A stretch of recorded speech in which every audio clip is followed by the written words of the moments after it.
Welcome to the Campfire Podcast.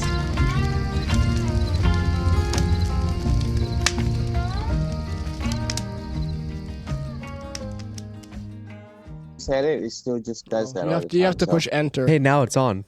Okay. Sick. It's been on the whole time. No, it hasn't. No, it just hasn't. wasn't I recording. thought it was. It wasn't recording, but it was on. Well, now it's recording. So, it's been a while. It's been 2 weeks since we've put out an episode. It's been like 3 weeks since you recorded. I know. It's been a journey, but Feston's not with us in person. welcome With us in spirit. I'm not dead. yet. Welcome, everyone, to the Campfire Podcast. We're back like a heart attack. And today in this episode, we're going to be getting a little more personal, too. We're going to be sharing our testimonies with you. And the goal with that is just to show you what God is doing in our lives and how God is good, He's faithful, and to share to the hope He's given us. So we're glad to be back. It's sad to not have Feston here with us. He's back in Oahu getting straight A's in his school and hopefully finding a way to get a job so he can come back Or a green and card. live in my kitchen. So it's either that or we get him a green card so his DMs are always open. Slide right If you're in. open, he's open. Okay, that was a good phrasing because I thought you said we're gonna get him a green card. I don't want a green card from any of you. No, we're not trying to go that No, route. we're not. We're going to try and get someone else to get you a green Yes, card. the biblical route. Yeah. One man, one woman Well, for life. Try harder because so far it's not looking great. So, yeah. But anyways, welcome to those that are joining us. So we just want to share a little bit about ourselves, a little bit about Reilly's story because he likes to talk about himself. But yeah, the youngest, is gonna go first, and then it's gonna move up the ranks, and then finally it's the old guy here, and then we're gonna get into some questions, and then go deeper into what we just heard. So yeah, Linda, listen, go first. All right. I was born in Washington State. I grew up there till I was 12, and then I moved to Maui. And I'd say before I moved to Maui, like I was always a Christian. I was raised a Christian, raised in a Christian household. You know, like the normal Christian kid stuff. But it was kind of just the stuff that, you know, you're young, you don't really care. You're just kind of like, okay, I believe God. I believe He exists. I believe the Bible's real. But I kind of don't really care. It's just kind of whatever. And when I lived in Washington, we didn't go to church. There wasn't really any good churches around us. A lot of them were mega churches, you know, prosperity gospels, getting that money. Anyway, so there wasn't really a good, like, Christian community that we had back there. And then in 2017, we moved from Washington State to Maui, Hawaii, and we started coming to this church, Calvary Chapel, South Maui, and I started going to the youth group, met Sander, met Feston. I met Reilly, but that was a lot later, but anyway. Late comer. Yeah, he's a latecomer. But I'd say that's kind of when my walk with God changed, where I started living in a community that cared about knowing Jesus and knowing God and being in the Word. And so, like, you know, they always say that the people you hang out with, you kind of become. And so I think... How come I'm not white yet? I don't know. That's a question for God. I can't answer that. Okay. Do you want to be white? Just continue. I'm sorry I interrupted. Yeah, so I've heard before, you know, they say that you are the sum of the people you hang out with. And so I was hanging out with Sander a lot, with Feston, you know, with other youth kids, with our youth pastor, Reilly, and other youth leaders. And so, you know, they ask you questions about the Bible, and you start thinking more about it and caring more about it, and that's kind of what happened. I'd say as I went up through youth group from, you know, 13 to 18, 17, you know, I just started kind of caring more about the Bible and what it said. And I'd say like the peak, I don't know, maybe like the change, or like my mountaintop moment, I guess you could say. We talked a little bit about it when we had Gavin on, about our mountaintop experiences. And we had this youth trip to a ranch out in Wyoming, a bison ranch. And it was pretty cool. It was like no cell phones, no technology or whatever, and we're just kind of out roughing it up, living out in little wood cabins, showering with the hose, freezing to death. Anyway, it was great, but we had some super cool, awesome, like, God moments there, and that's kind of the first time I ever heard, like, God speak to me. I don't know if it was, I wouldn't say it was like an audible voice, but it was like more of like a feeling, I guess, than a voice. We had like this crazy worship night, like everyone was crying. It was pretty crazy to see like God move that, drastically. I've never seen it since or before. It's crazy. Anyway, that was, I think, another turning point, because that was also when I was leaving youth group. It's my senior year, different stages of life. And so I was very like, okay, I don't know what I'm supposed to do now. Done with high school, I'm out of youth group. I'm like kind of an adult now. It's like an entirely different stage of life. And, I was out of youth group, so I didn't go to youth group. I was working a lot, and I kind of got, just angry because I didn't know what I was supposed to be doing. I felt kind of lost. And, so I went through that for a while, and, went through friends and, hanging out with people. I realized that, like, I don't need to have everything figured out. I don't need to have, like, a whole list of, like, okay, this is what I'm doing now. This is what I'm doing next. It's okay to, like, not know what you're supposed to be doing, but just, like, relying on God and leaning on Him and having Him direct your steps. So that's part of it. And then I think it was, 9 months after we were at a youth group? Mm-hmm. 10 months, something like that. Mike, we also had him on the podcast. He helps out with the youth as well. He came and he was talking to me and Sander about helping out with the youth group. What that would look like if it's something that we wanted to do. And so that's something we started doing about 9 months after we had left youth group and graduated.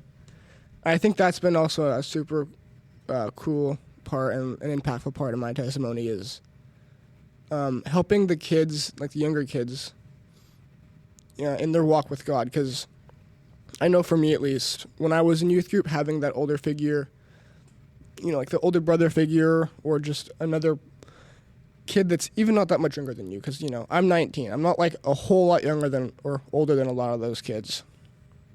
But to have someone to look up to and even just be there and like care that your walk with God is going well, it really, really helps. And so just being that figure for other boys it's something that God has put on my heart, and it's something that I have been trying to follow, and passing the baton. Oh, you passing the baton? Oh, that goes to that guy then. Yeah. That goes to it's a nice background. Like everybody's. That's a nice background you got there, Feston. Thanks. Xander, it's your move. All right. So I say like my friend. Tag me in that. Okay. I'm posting it on me. my story, and then I'll post it on Campfire also. Okay. All right, Xander. I'm sorry. Go. Right, nice. So I guess my story is kind of pretty similar, in the sense of like growing up in a household that is kind of like already has a relationship with God and is like following after Him. But I think when I was like probably like 5 or 6 or so, I went to Sunday school and I heard about this God that is like saying like, this is my view of who I thought God was at the time. If I thought He was this guy that just like, if you don't follow what I have to say, like I'm throwing you into hell, and like that's it. Like if you don't come and follow after me, like that's it. And that's the only view I had of Him. And so like after that, like, there's an opportunity to be baptized, and I'm like, in my head, I'm thinking, you know what, if I want to, like, start taking those steps to follow him, like, the thing that I think would be right to do is to go get baptized and start there, right? And so go and get baptized and, like, going to Sunday school, like, learning stuff, and just, like, it just was, it was easy, right? Just everything that I did was pretty much guided by my parents, and just, it wasn't hard. And then, like, I didn't really, at that age, I didn't really think about too much what anybody else thought too much either. But then when I started to get into, like, the, like, 10, 12, I think that kind of started to get into my head too, of just, like, being able to hang out with people, and then, like, that being, like, a place where it's just, like, the relationships that I had, like, the friend groups, like, the ones that I had outside of church and that were, like, younger, when we were younger, they're pretty innocent. And then, like, over time went, it, like, kind of, like, my friend group started to change, and, like, in the sense of, like, they weren't Christian, so they didn't really hold similar values. And so they were getting into things, and I was just like, okay, where do I sit in this and being a Christian and saying, like, yeah, like, I believe in a God and I follow a God. And so I was kind of just there and, like, watching my friends get into things, and I wouldn't, like, I'm not perfect or anything. I'm not saying I am. And I would say, like, after that time, I think I went through a pretty big identity, like, issue of, like, who am I, who is God, and just trying to find joy in, like, things that are just pretty much of this world, like, where at that time, like, I could find peace in, like, sports or things that are just, like, things that don't last past this world. And like, sometime later when I was, like, 14, we ended up, my brother was helping out with this youth ministry on one of the sides of the island, and they ended up doing this Hana trip. And I went in, and I was like, they were like, it was like a worship night. I think it lasted like 3 or 4 days over the summer. And I go in, and we're going to go pray. And then, like, I was, like, sitting there, and I'm like,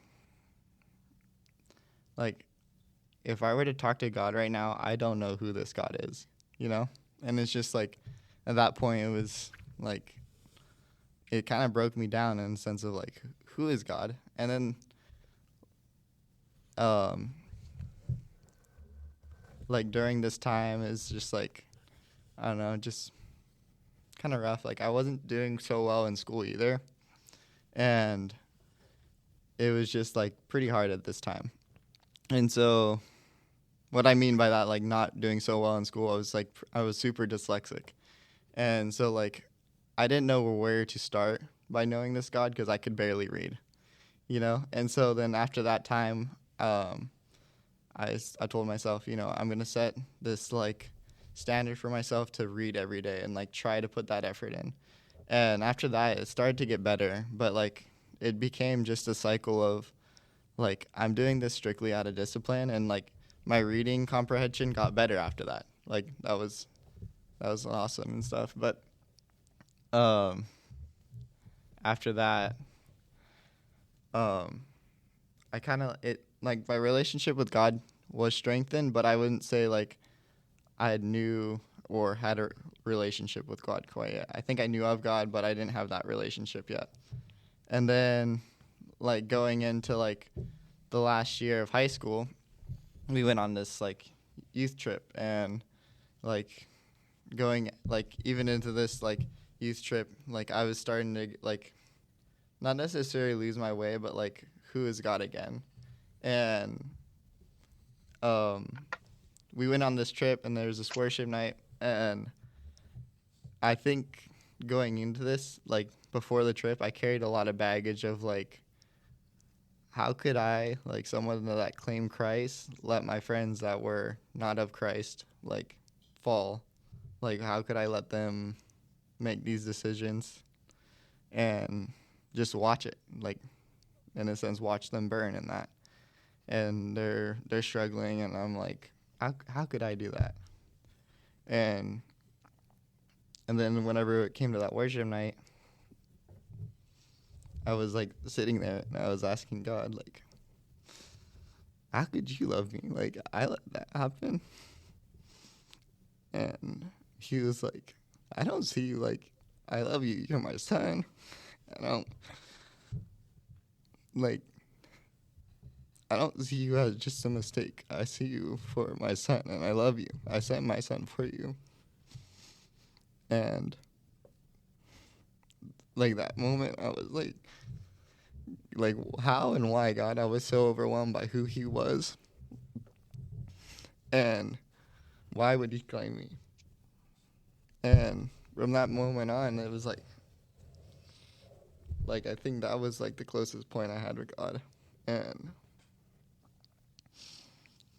I think like after that, it was like kind of like, how can I doubt that there is a God that loves me, that is real, and that will act on it? Like, there's evidence. I can see it, not just in my life. I can see it in other people's lives.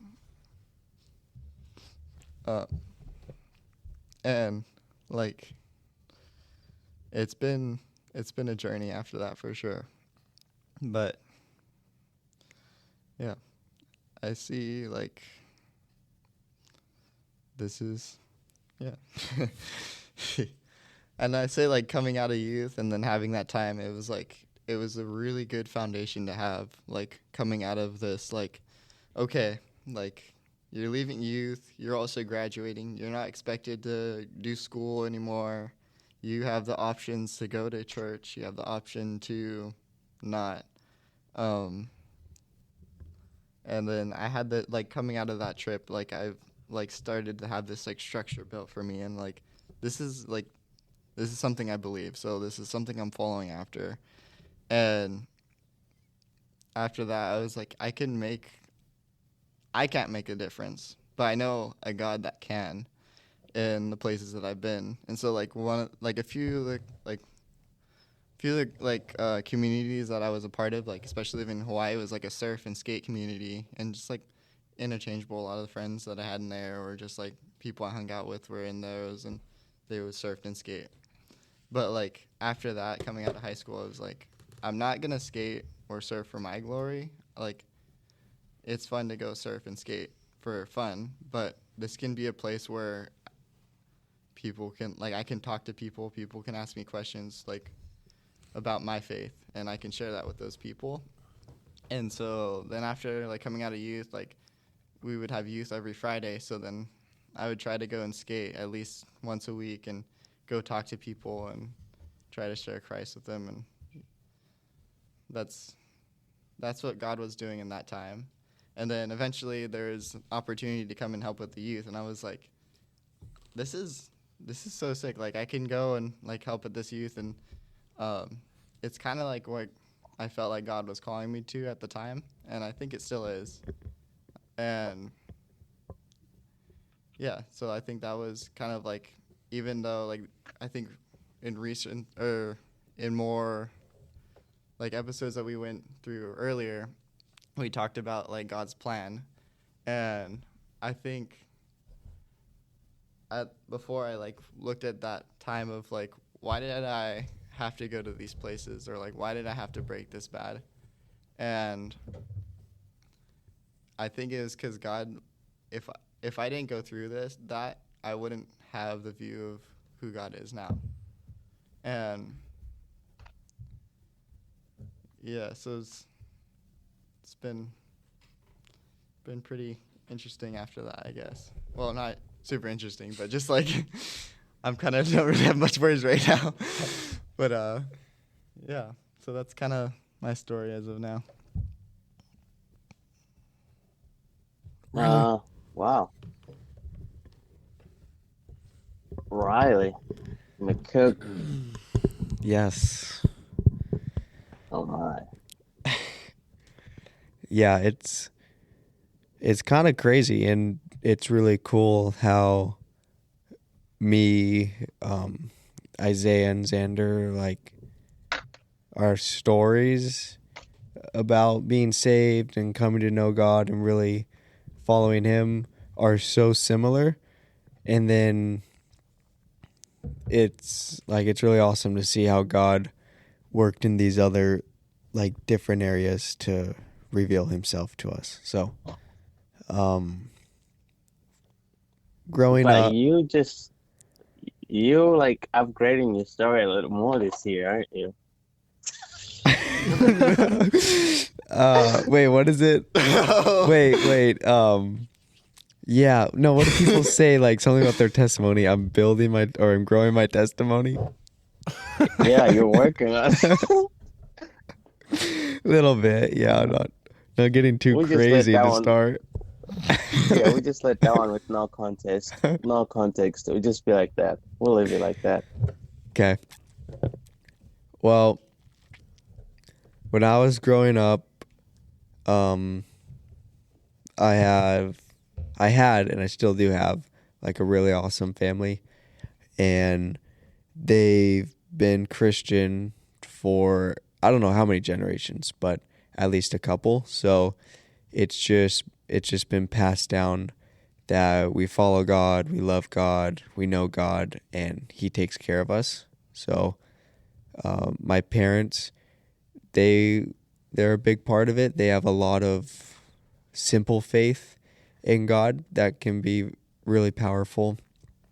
And then my 3 older siblings, like they all kind of have their own stories, but they all eventually chose to follow after God. So they're a lot older than me. I was little and they were all adults. So I had a really cool like outlook of what it means to follow God by just God telling them to do things or to move or whatever God was telling them to do, they were open to it and they obeyed God. And so I saw that when I was little, and we would go to church all the time, and I really liked it too. I thought it was fun. I thought the Bible was interesting. I knew a good amount about the Bible, but yeah, I would say I was saved, but I was still growing in my faith. And then as I would get older, this more innocent faith would be challenged by different things in the world, whether it's like pride or whether it's lust or me just thinking that I know what's best and I'm just going to do my own plan because that's what I want to do. And so I feel like kind of going through things like that, it led me to the point that Isaiah and Xander have both talked about, that like that Wyoming trip. It was really awesome. It's like a big foundation for a lot of the kids in the youth group, seeing God's power and seeing how He moves. And so I would say that was the point where I really dove into my faith and I really started living for Christ fully, not just living for Him to get something that I want or anything like that, but God changed me in that. He made me want to be more selfless. He made me want to be more loving because I just wanted to be like Him. And I knew from reading the Bible, like the attributes and the characteristics of God. And I think it's cool too, because last night in youth group, we were going through John 14 and Mike was teaching about Jesus is saying He has to go somewhere that the disciples can't go. And they're like kind of confused. And then Jesus is talking about like, guys, don't worry about it. Just trust in God and believe in me. And Jesus says He's going to prepare a place for them. And then they're going to come with them. And they're all confused about whether Jesus is talking about Him dying or coming back to life or going to heaven and preparing a place. And then Jesus just tells him that he's the way, the truth, and the life, and that no one comes to the Father except through him. And Mike was saying, he was talking about being a part of God's family and how when you're a part of his family, like, you act like he acts. So I can see, like, especially with you three being so close to you guys, and for us being a part of God's family, we can spur each other on into something like that. And so, through that and through reading my Bible, through having fellowship with others, God has given me a lot of hope and peace too. And it's been exciting following God. It hasn't always been easy. There's been things that I didn't think would happen that were really hard, but God led me through it. And then there's also so many awesome things that come with following God, different opportunities to meet people, to go places, and just what Xander was saying too. Like, when you have those opportunities, don't just take them for yourself, but know who you're living for and the purpose that you have. And in Psalm 119, it talks about, the psalmist says, unless I had known your ways, then I would have fallen away from you. So going through difficulties, I know that because, like, God has put his word in my heart, it always gave me hope.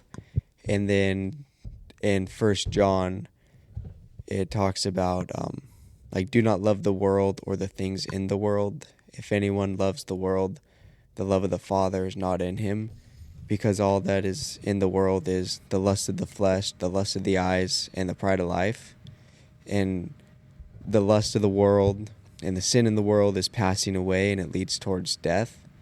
But he that does the will of God will live with him forever. And I remember memorizing that verse in a Bible class, and it just really hit me hard because I felt like it described what I had been through in my life, the lust of the flesh, the lust of the eyes, and the pride of life. And God just revealed to me that all these things that I always regret doing later, it's just sin. And sin eventually is death. But God has a bigger plan. He has a better plan.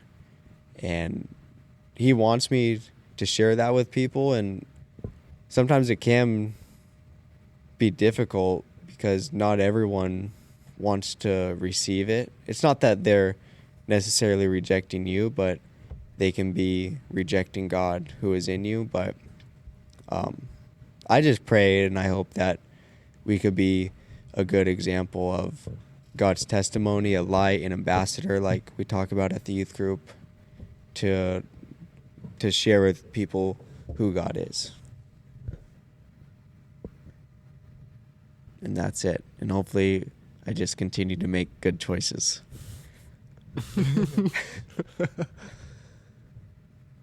Hopefully you continue, because so far. little So- iffy. Little so far- bouncy. No. So far. It's not looking good. But anyways. For me, what's happening? Nothing. Looks like you have a weird thing behind your back. I think it's a chair. It's a chair, yeah. It Oh, looks like your traps are massive. Yeah. yeah. Why are you But they're looking behind me? rounded. I'm right They're like- here. You got like rounded traps. And they're even like the right color to be your skin. Okay. For me, back to me. For me, I grew up in Malawi, born and raised, hopefully. And then I lived with my mom for a very long time, till I was 3. And then I moved to to live with my uncle and my auntie, and that was my mom's sister. And then my uncle, he was one of the church elders at church, and he would encourage me like every Sunday to go to Sunday school. So like, and then at Sunday school we would have this competition of like memorizing verses. So when I go home, my uncle would like teach me how to read, but he would also like teach me how to read the Bible, and then like help me memorize verses. So that was kind of like my introduction into like Christianity, and then I think I got baptized, and I still continued like memorizing verses because that made me cool. Like amongst all the other Sunday school kids, I was like, look at Feston, he can memorize verses. So I would, like spit them out. Like at one point, I think the first verse I ever memorized was like it was Ephesians 6, the one that talks about kids and parents. Like, so I had that memorized. I would spit it out. People would be like, wow, Feston, so cool. And I would be like, ooh, this is me. So I would like, and then I would memorize other verses. I would read the Bible. And then I got involved with the orphanage that I grew up in. Like I moved there, I think when I was like 7, 8. And then that was like also a Christian orphanage. Like church every Sunday, like would have assemblies, and they'll be like someone would like teach a little bit of the word. But that wasn't, I didn't have like that personal walk with God. I was just in the groove of things, just following whatever, like what my environment was doing, like, because all my environments have been like, well, there's a church school, like there's a church orphanage, like your uncle is a Christian, he's a church elder, so like this is kind of like you just go with the flow. Whatever's happening, you do that. And then I think around 13, 14, that's kind of when I would pursue reading the Bible by myself, but also it wasn't just like I'm pursuing God. It was more like if I read the Bible, then I know what it says, then kind of cool, because then I know like I can say more like Bible studies or like people talking about God, then I can like contribute more, be like, oh, Feston, he reads his Bible, he knows what he's talking Be like, about. actually. Yeah, be like, apparently you don't read your Bible. But so I was kind of like in the flow of like, oh, he reads his Bible, but I didn't have that walk with God. But I was kind of in environments where like everybody, like there was a sense of like we're Christians and this is what we do on Sundays. This is what expected of everyone. Like the high school that Kirk and Kim put me through was a Christian high school, so it was like every Saturday night was church. Yeah, it was Saturday night. Every Saturday night was church because we had to prepare for school on Sundays, like Monday morning. So like they would put church on Saturday, so we're free on Sunday to like prepare for school. So through all that, I like kind of would read my Bible occasionally now, like because I was kind of like in different environments. I read my Bible, talk to people, but I was almost like growing up. I was kind of like searching for a miracle in my life because I was like, I'm growing up poor. I don't have anything good going for me. What does my future look like? So if I just pursue God, or like if I just do all these things, read my Bible, then God is just gonna like give me a miracle. Like, ooh, Feston, here's what you need to do. Here's all the things you want. So it's kind of like I was just like pursuing a genie in a bottle. Like, just God, if I read my Bible more, if I do all these things, then you're gonna make my life easier. But like one verse that people take this verse out of context, but I try not to take it out of context is Jeremiah 29:11. Like I look at it, and I'm not like. I think for me, what it has done for my life is it has given me the ability or the opportunity to trust in God more than just be like all the people around you. Like it's given like growing up at an orphanage, it was like I think some missionaries came and they painted out like a hostel, and it was just one on the walls like Jeremiah 29:11.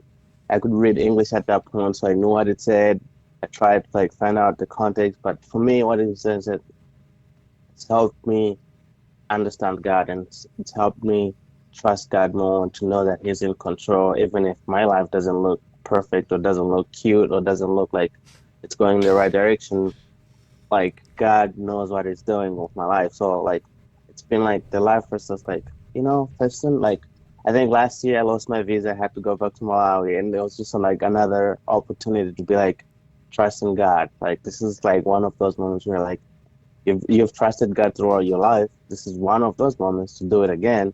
Even though you messed up, because I'm the one that messed up. I'm the one that did not tell Craig and Kim what was going on with school. Like if I was like if this was a bad thing to do, to go online. But like, it was one of those moments where God was like, even when I talked with Kirk and Kim, it was like, God has a plan, and He's doing what He wants to do in these moments. It's either that to teach you or to grow you, but God is doing something. When I went to Wyoming, when I lived in Wyoming for that spring semester with Ben, I would like wake up, would read a Bible, and it was like fun, like pursuing God. And then I've been part of the youth group with you kids, leading you little groups for a very long time. You grow.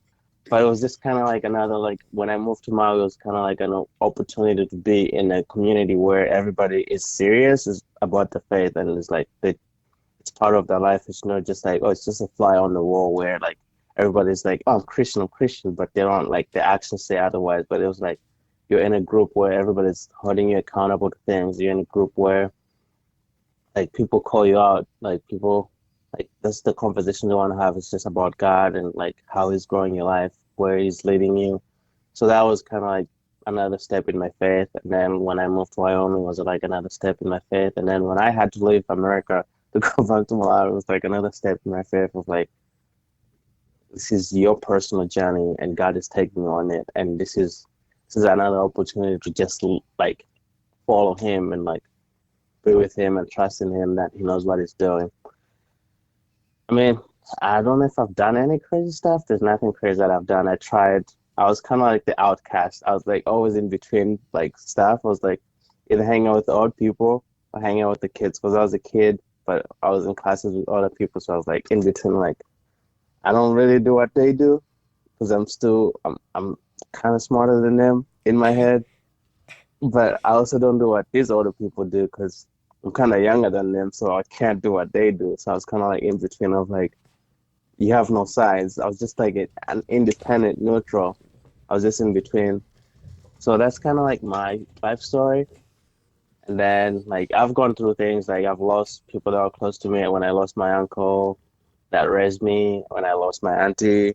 And then it's just like those moments of like, I don't know what's going on, but God knows what's going on. And I'm just gonna say, God, I trust you, and hopefully I mean it with my heart, and I trust Him, and just let Him take control and take care of things. So that's kind of my story, a little bit of it. Now I think we can get into the questions and start digging deeper into these hard things that everybody's been through. Because I was writing some notes, and I got a bunch of them. I got a bunch of them. So, where do we start? Are you proud of us?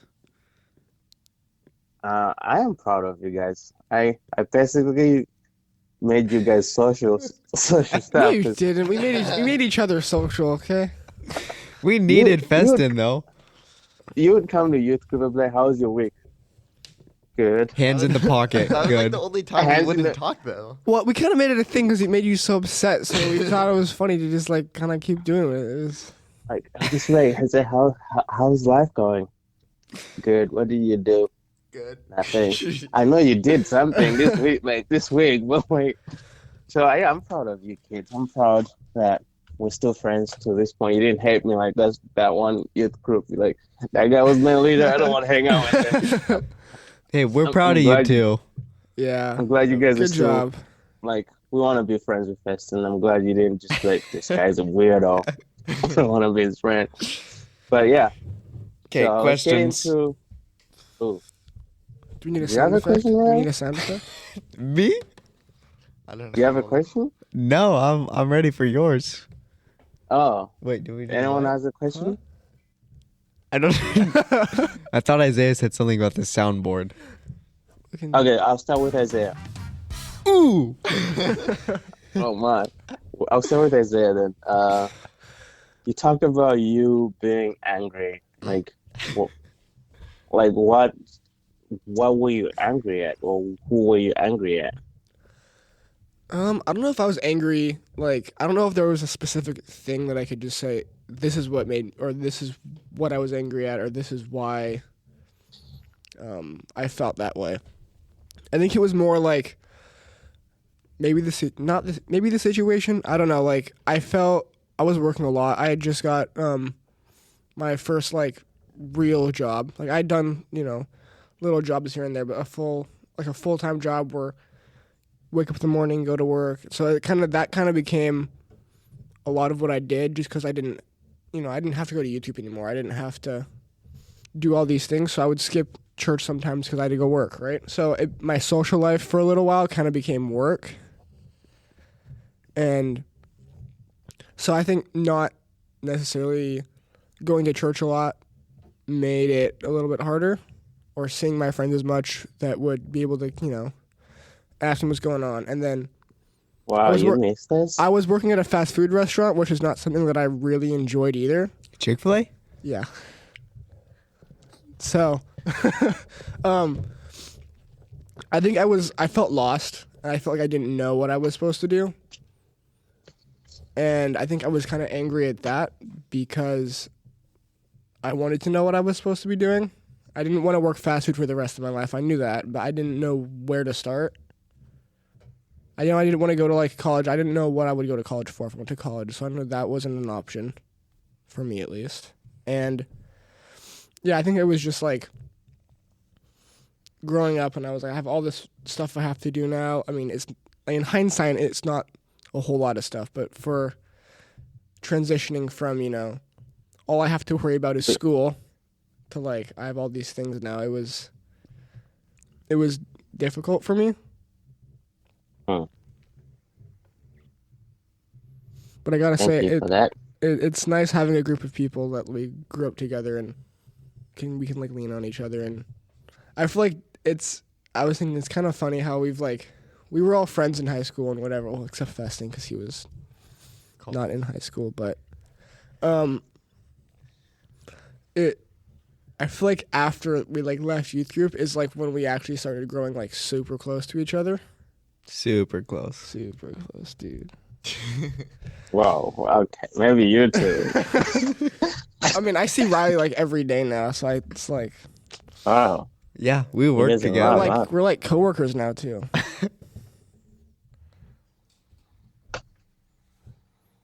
Okay.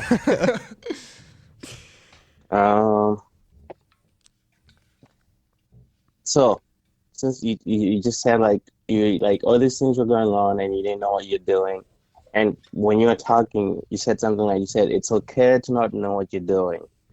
What did you mean by that? So I think I was almost expecting myself to have, okay, I'm out of high school. I should know what I want to do for the rest of my life now. I should have I should have the next 10 years of my life planned out. It was almost the mentality I had. Mm. And I think it's okay to not know what you're supposed to do now. It's okay to just kind of lean on God and okay, God, I trust you. I'm letting you take the wheel and just guide me as what to do next. I don't need to be in control of what I'm doing tomorrow or what I'm doing in a year or, should I do this, that, or the other thing. Can you repeat that for Reilly? Just for Reilly. I think I don't was think he was listening. I was. I don't think he was. No, I just wanted him to hear it again. About him not trying to have his whole life planned out in 10 years. All right, let's go to Xander. All right, so Xander, you talked about the Hana trip. Which one was this one? Is this the youth group one, the one we went together, or is this a different one? It was a different one. It was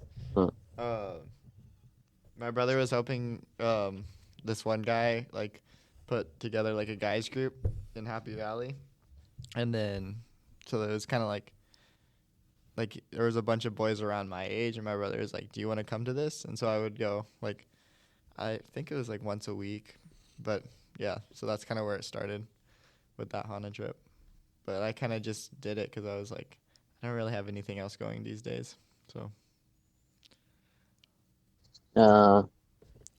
And then you talked about the encounter you had with God, where you're I don't know this God, but then God tells you, "I love you." What was that? What's that story like? What was going on? Or what were you experiencing? What were you feeling? And then how did you hear that voice for you? I think so. The thing that changed really in that experience to the moment was it changed from this God that I follow with rules to a God that is seeking a relationship. And he wants me to seek that relationship too. But he's accepting me even though like I'm a sinner and like I need work, you know. But he's willing to take me in and say like, I love you and you're my son still. Yeah. All right, I have no question for you. Okay. Look at him. That's fine. He's holding back tears. I know he is. He's gonna be like, Mom, listen, I standing right. Isaiah, questions you didn't even ask me. Probably because you just know it already. Oh, let's get into the hard things. I don't know it already. Let's get into this thing you said. Like you said, you went through some hard things. Are you gonna share some of those things that you shared, like that you experienced, and then you felt closer to God, or like you experienced and then you're like, oh God, where are you? You don't have to share, but you do have to share. Ooh. You don't have to, but you do have to share. Because I'm on the spot.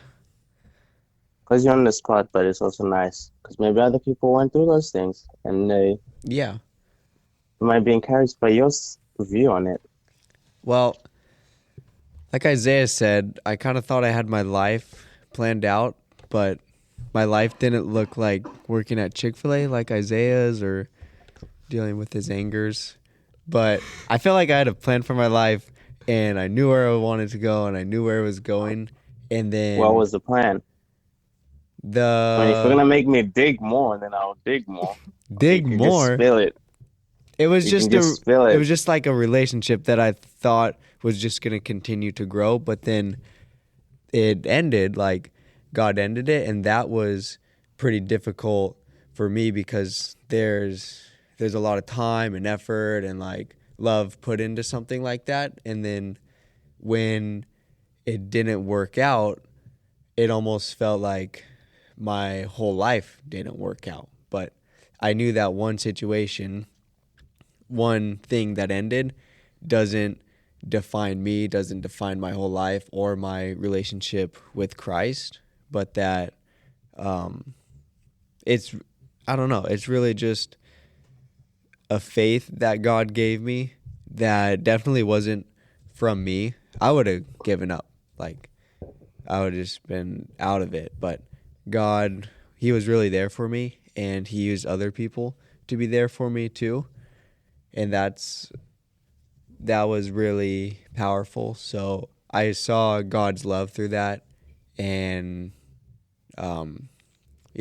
even if I wanted to give up, I know that God didn't. He was never going to give up on me. And he showed it with people. He showed it with his love. He showed it through his word. Well, thank you for sharing. Anything else? I'm open for questions. If you don't have any, we can end this now. Well, that answers it. Here's a question for the audience to know. So you grew up with your mom, right? A little bit, and with your auntie and your uncle? I grew up with my mom, and then when she became single, my aunt was like, well, yeah, I think at that point she had me and my big brother, and she didn't have a job. She was just like farming. She had nothing going on for her. So she was just like, my aunt was just like, well, I have a husband. He works. He makes money. So let me take Feston off your hand. Mm-hmm. So she took me into a house in a different district, like in Malawi, or in other parts of the world, we call areas districts. So Malawi is divided into 29 districts. So she took me to a different district. If you've watched the Hunger Games, you know what a district is. I was saying the same thing. District 12? Yeah, were you District 12? So kind of dang. I was probably District 12. That's why I turned out this well. This tough. Did you compete? Did you compete in the Hunger Games? With my friends, yeah. Every day when they didn't have food. Every day was a competition, baby. Who is first in line? If you're last in line, you're not eating food. You get to play the Hunger Games by yourself. every day. So and then I moved in with my auntie, and then that's when my uncle would like send me to church like in the morning, like before like for Sunday school. Mm-hmm. And then like he'll be like, hey, like he'll wake me up and then be like, hey, let's go to church. But he wouldn't go with me, so like it was like maybe a 45-minute walk Dang. like to Sunday school. But he would like he trusted me, so he would just like send me with like, don't stop for anyone. Like if a stranger's stopping you, just run, just go straight. Like don't do anything else. Just go straight to church. So I'd get there, probably be one of the first kids there, and then just hang out there, and then they would come for service, and then we'd live together. Does that answer your question? Yeah, and you were young, right? You were like Hopefully I was. under 10? Yeah. So then what brought you to the orphanage if you were living with your auntie and your uncle? Was that for school? Yeah, so it was for school. So like most kids wouldn't go to school, or they didn't have the funds. Like the people didn't have the support to support their kids through school, and most kids were dropping out. So the orphanage is like a place where you just go for school. And you lived there. It's almost like a boarding school. Yeah. Okay. It was a boarding school. Yeah. So I lived there like from 8 till I went to Hawaii. Man. And did you see Yeah. your mom often, or your auntie and your uncle? No, not up. I would see them like once I went to school. I'd see them maybe like once a year for like maybe a month, Man. and then in that month, since I lived with my aunt in a different district, then she would send me to go see my mom for like a week, and then go back to school. Man. Was it pretty hard to not When I was be young, with when I was young, Yeah, to not be with your family? not really. I didn't know anything. So I was just like, I'm here for school, and most of my friends were at school. Like most of the people that were my friends were at the orphanage. So like, when I went home, it was extremely hard because I didn't see them. I didn't have that many friends at home, so I'd just be like, I just want to go back to school and be with my friends. But Oh, I think it's maybe now that I realize the importance of like those relationships. Now it's kind of like I try to be more intentional and try to like when I go home in my life to see my mom more. But when I was young, it was just like I was just moving from place to place. So I got used to just moving from here to here to here to here. Just wherever you are, you adapt or Yeah. you die, baby. That's why you're so hardened. Okay. Next question. Maybe we should end it. Next question. Well, that was mine. Yeah. But we all talked about community and like how community is a big part, like your environment influences you, and how when you're with people that love God, then you're most likely to love God and to pursue God, because what else are you gonna do? But I think that's a good point. That's a good part to highlight, because it's been a theme throughout all of you four, and then me too. All of you three. I All can't of even us count. four. All of I you was three. gonna say. And You then see, me. we're bad at counting because Isaiah, we're homeschooled. Isaiah, look at this. Look at this. Like, you see how excited you jump at these opportunities when I make a mistake? Yes. You see Well, 'cause how you see my humility in admitting that I was wrong? That is Can you do that next an time? example. Hey, don't get on his side.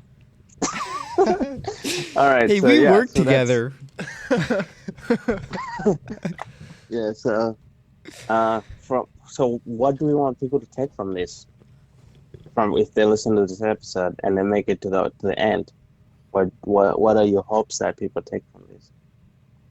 I can go first because it seems like you're drawing blanks. I can see it on your faces.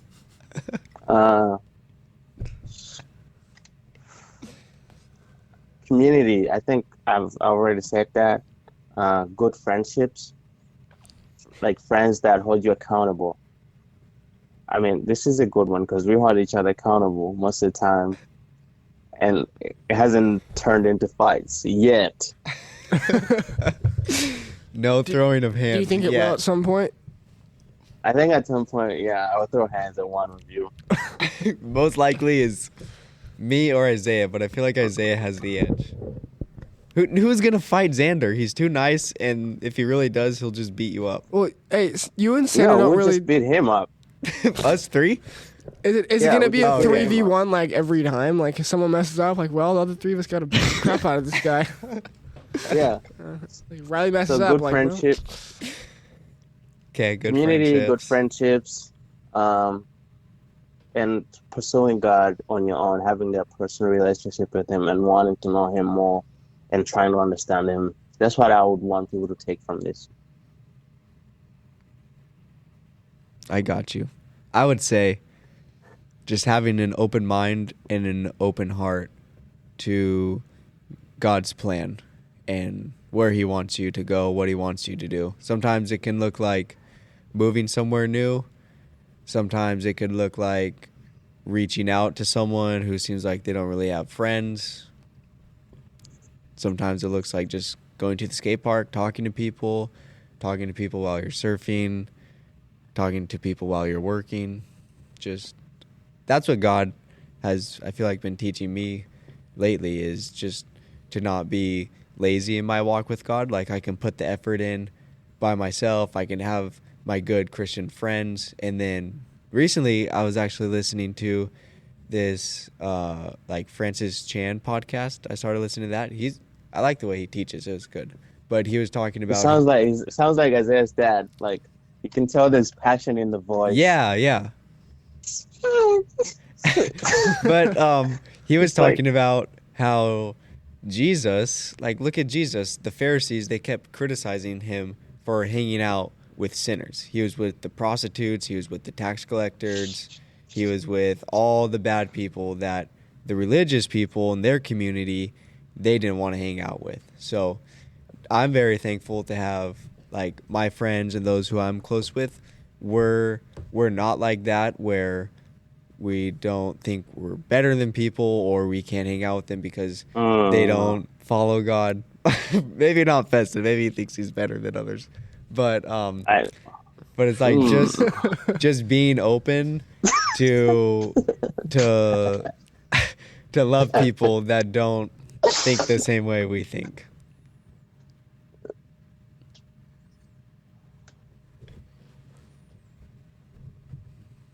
Right, you don't think Isaiah has better hair than you? I do, but that doesn't make him a better person than me. Do you think Isaiah's like, oh, look at my hair, better than Reilly, I'm better than him? I would hope not. It's okay. I didn't mean to hurt you. But if he does, I have my own areas. I do that to him. Oof. So it's even. Oh, so you do think you? No, I'm kidding. I don't. Oh, all right. So yeah. All right. You can hit stop button. I think. I mean, we're done, right? Cord. Cool. Yeah. Thank you, everyone, for tuning in to this episode of the Campfire Podcast. We hope you enjoyed it. And if you enjoyed it enough, go give us a comment on Spotify, on Apple Podcasts. Where else do we have it out, Feston? Bumble? Or Rumble? I don't know what's it called. Bumble's a dating site, Reilly. Oh my! Riley, you on Bumble? If you want to find Riley, go check on Bumble. He's there. If you want to find us on Instagram, it's the Campfire Podcast 2024. Give us a follow, give us a share, write Go something. follow us on YouTube. Yeah, right. That's what it is. YouTube. Yeah. Write something nice about us. We appreciate all of our fans. We have one actually that we shouted out so much that her daughter actually told me she doesn't like it anymore. So I'm not going to say her name. Shout but out Amanda. Yeah. Yeah. I wasn't going to do it, Amanda, but Feston did it. Sorry. So thank you guys. It was a lot of fun. It was good. We're getting closer to God, hopefully, closer to each other. And hopefully this encourages you to do the same with your friends and with God. So thank you again. We love you. And we're about to dip.